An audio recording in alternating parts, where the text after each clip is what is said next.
Our first competitor, ladies and gentlemen, hailing from Mexico City, Mexico, I give to you La Tortilla. And the opponent, making their way from Madrid, Spain. Ladies and gentlemen, I present to you La Tortilla?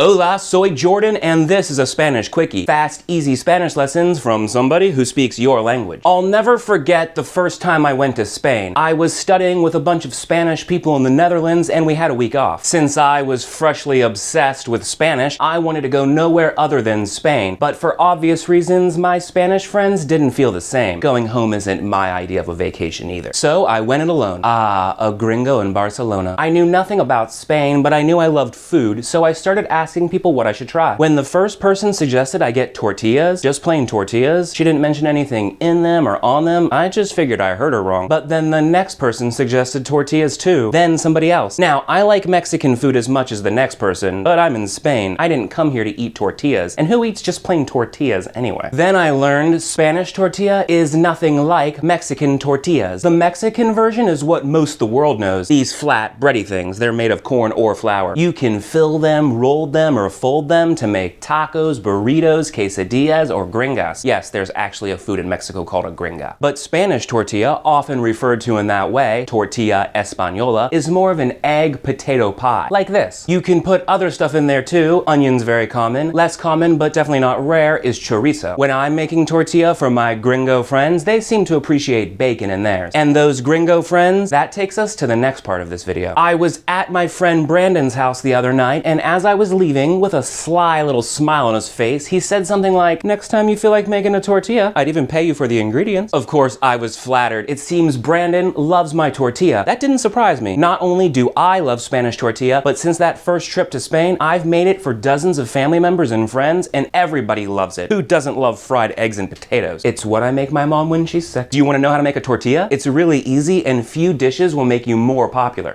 First, it's crucial to use decent pans that don't stick. You'll need a small frying pan and then a bigger one, preferably with walls like this. Grab a potato, patata, some eggs, huevos, and whatever else you're gonna put in there. I'm gonna use an onion, cebolla. I've gone ahead and peeled, cleaned, and sliced the potato. I just used one because we're making a fairly small tortilla. Slice the potato into pretty thin pieces like this. Our goal is to cook these slices so they turn soft but not crispy or brown at all, so cut them accordingly. I have some onion cut up here as well. Some people don't like onion in there, so know your customers. I used about half an onion. I've also taken the liberty of beating the eggs. How many eggs you use is a judgment call. With my one average sized potato, I went with 4 eggs. The more eggs you put in, the eggier it'll be. The less eggs you put in, the less eggy it'll be. Do you need me to explain that? Okay, potato and onion sliced, eggs beaten. Let's do this. Fry up the onions and potatoes in olive oil on medium heat. Use a good amount of oil so the ingredients are pretty much covered. This is the brand I use in Spain, so I figured, why not? Like I said, we want to cook them thoroughly without making them crispy, so move them around periodically. Don't leave them in one spot for too long. When they're soft enough to be able to cut up with a spatula like this, they're ready. I like to smash them a little to break the potato into smaller pieces. That's my personal preference. Transfer the potatoes and onions into the bowl with the beaten egg. If you get some oil, that's fine, but try to avoid most of it. Now mix it all together. And this is a good time to add some salt. I like kosher salt. Now we need to lubricate the smaller frying pan. I usually just dip a paper towel in the oil from the bigger pan and just kind of coat the small pan. Don't miss any spots, but don't put too much in either. I'm just using a little because I know and trust this pan. Put the pan on a medium heat and let it warm up for a minute, then pour everything into the frying pan and kind of even it out. This is your only chance to move stuff around, so make sure everything is distributed pretty evenly. We're just gonna let it sit now. If your pan isn't the best, you might want to take a little spatula or spoon after a couple minutes and go around the edges like this. Okay, to know when it's ready to flip, you need to check for a couple things. First, little air holes or cooked spots coming up here through the top as if it's cooking inside. Then second, the brownness down here on the bottom. You need to adjust your heat if it's browning too fast or cooking too slow. You can put a lid on for a brief period at this point to help it cook in the middle faster. When it's ready to flip, and this is really the only hard part, take a plate that's bigger than the pan, a good reason to use a smaller pan, put it on top face down like this, then count 1,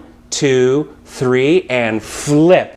Voila. Don't say that, that's French, but you do have to count. I would suggest not doing the flip over the burner. That way, if you drip a little, you probably will, it won't fall on the hot burner. Now take a spatula and simply slide the flipped tortilla back into the frying pan, and then flatten it around. Let it cook another 3 to 5 minutes or until it's pretty solid in there, not squishy. And there you have a Spanish tortilla. To take it out of the pan, you can flip it again like before, but you can also pry it out with a spatula. I choose whichever way leaves the prettiest side on top. Usually it's the first side I cooked, sometimes it's the second.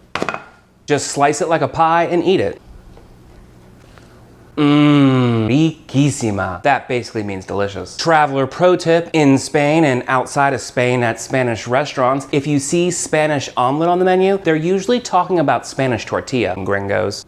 And the winner of the match, Tortilla Española. If you don't want to miss Mexico's opportunity for revenge at our next Gringo Grudge match, Torta versus Torta, be sure to either like my page, subscribe to my channel, or better yet, go over to gringoespanol.com/free-updates. People who get the Gringo Español newsletter don't miss any videos and get free training and offers I don't always put on Facebook or YouTube. I will see you next time. Hasta luego. Adios, amigo. Don't forget the butter. I love butter. Here we go, yo. We got a tortilla and the show, yo. You say potato, I say patata.